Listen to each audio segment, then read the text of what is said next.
मैं यहाँ पर आए हुए सभी मीडिया बंधुओं का स्वागत करता हूँ। मेरे साथ भारतीय जनता पार्टी के हमारे सब जो हमारी कोविड-2 है, सेवाई संगठन के नाते हम लोग ये कार्य देख रहे हैं।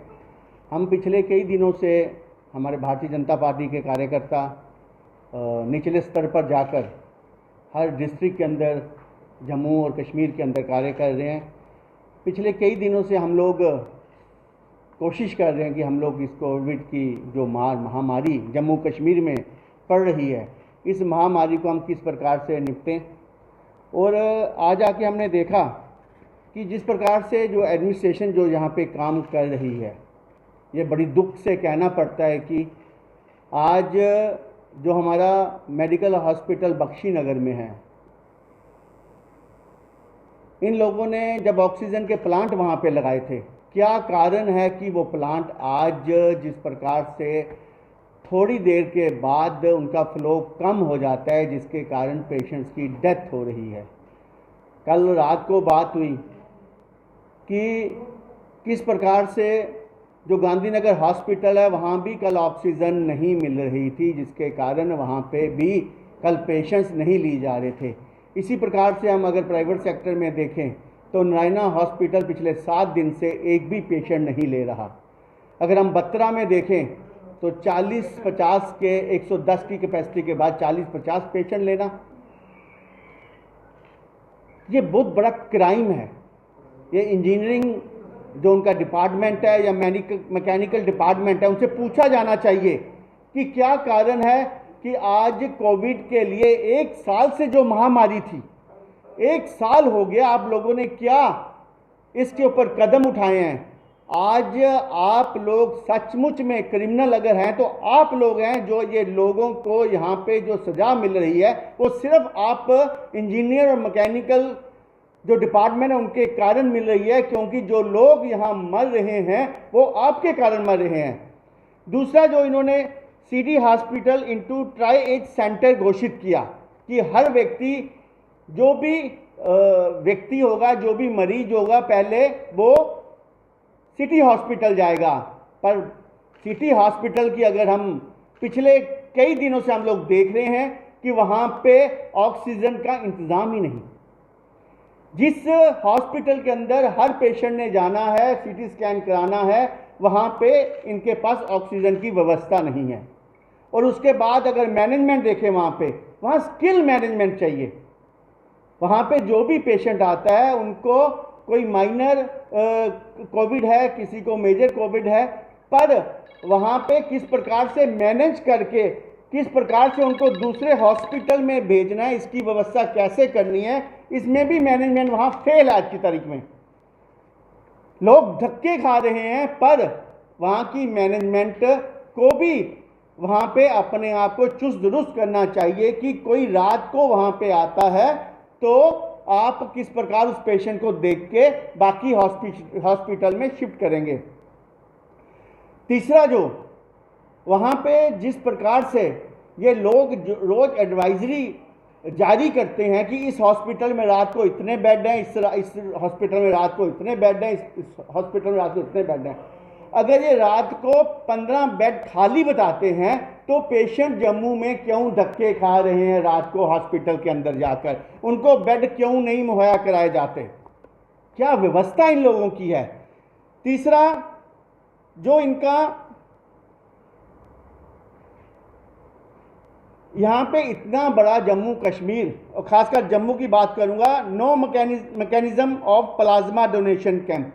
यहाँ पे आप प्लाज्मा डोनेट करके किस प्रकार उसकी व्यवस्था करनी है, इसका कोई भी यहाँ पे ऐसी कोई व्यवस्था नहीं बनाई गई।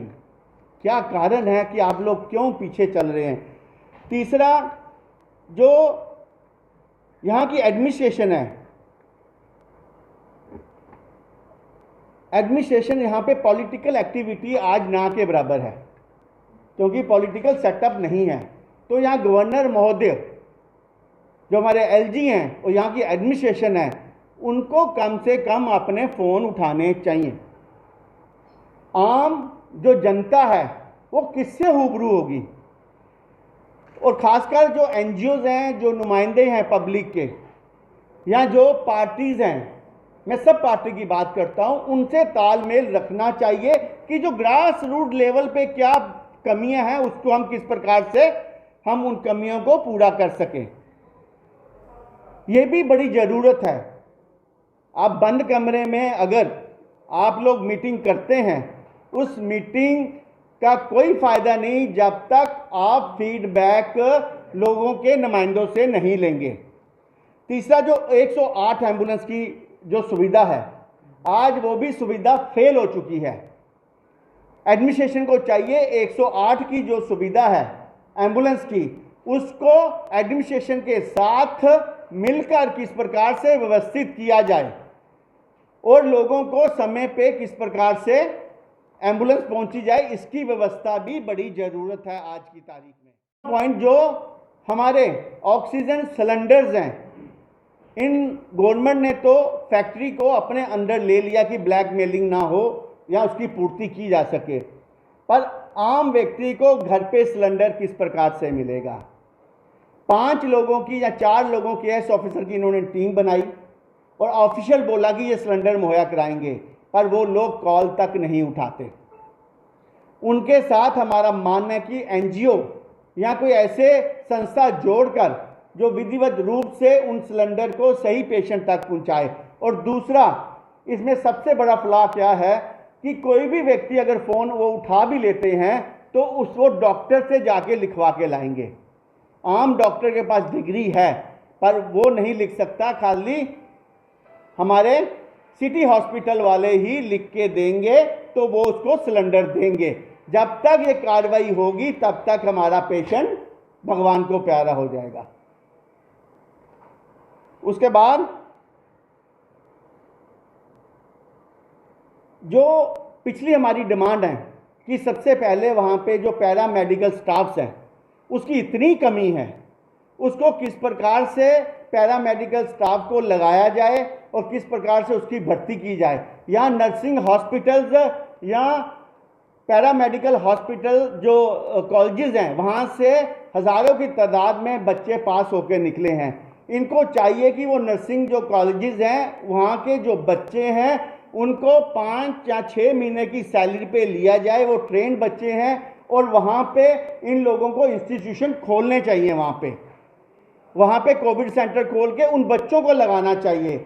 और जो गैजेटेड हैं आज की डेट में, जो कोविड में गैजेटेड चलते हैं, चाहे वो मशीन्स हैं जो ऑक्सीजन के लिए घर पे लगाई जाती हैं, उनकी भी ब्लैक मेलिंग को किस प्रकार से रोकना है। आज ब्लैक मेलिंग माफिया किस प्रकार से हावी है। जो 30,000 की जो मशीन है आज लाख में बिक्री है। यहाँ की एडमिनिस्ट्रेशन क्यों नहीं लोगों को वो मशीनें मुहैया करा रही बाजार में सस्ते दामों में। इन सब बातों को देखते हुए मैं मीडिया के माध्यम से आज गवर्नर साहब को कहना चाहता हूं कि एडमिनिस्ट्रेशन को चुस्त दुरुस्त होना चाहिए। इस लापरवाही के लिए कौन जिम्मेदार है? और यहाँ पे कम से कम 1500 बेड जो ऑक्सीजन से लिप्त हों, वो कम से कम 1500 बेड की और यहाँ पे ज़रूरत है जम्मू के अंदर तत्काल। और साथ में यहाँ पे वेंटिलेटर की ज़रूरत है। उसके लिए क्या कदम डिपकॉम उठा रहे हैं? साथ में आप लोगों ने बार बार पढ़ा मीडिया के माध्यम से कि कोविड-2 की लहर आने वाली है। 1 साल के अंदर आप लोगों ने क्या किया? और अब तो कोविड-3 की लहर भी आने वाली है। जम्मू कश्मीर कहाँ तक ये एडमिनिस्ट्रेशन पहुँचाएगी, ये हमें सोचना चाहिए।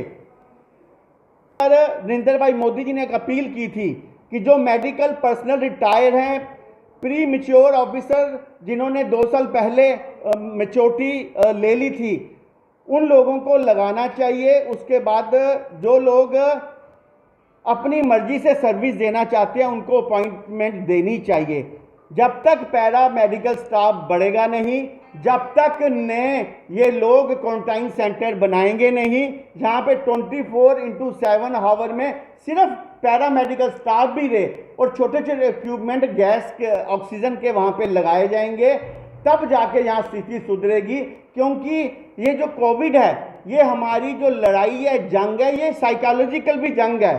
मैं मीडिया के माध्यम से कहना चाहता हूं, जिस घर में कोविड एक व्यक्ति को भी हो जाता है, वो व्यक्ति सिक हो जाता है, उसका पूरा परिवार डिप्रेशन में चला जाता है। ये साइकोलॉजिकल भी है। अगर हम ऐसे स्कूलों के अंदर कोई कोविड सेंटर खोल देंगे, यहाँ पे पहले दिन ही अगर वो पेशेंट वहाँ पहुँच जाएगा, उसे ऑक्सीजन मिल जाएगी, तो मेरे को लगता है कि उसका पूरा परिवार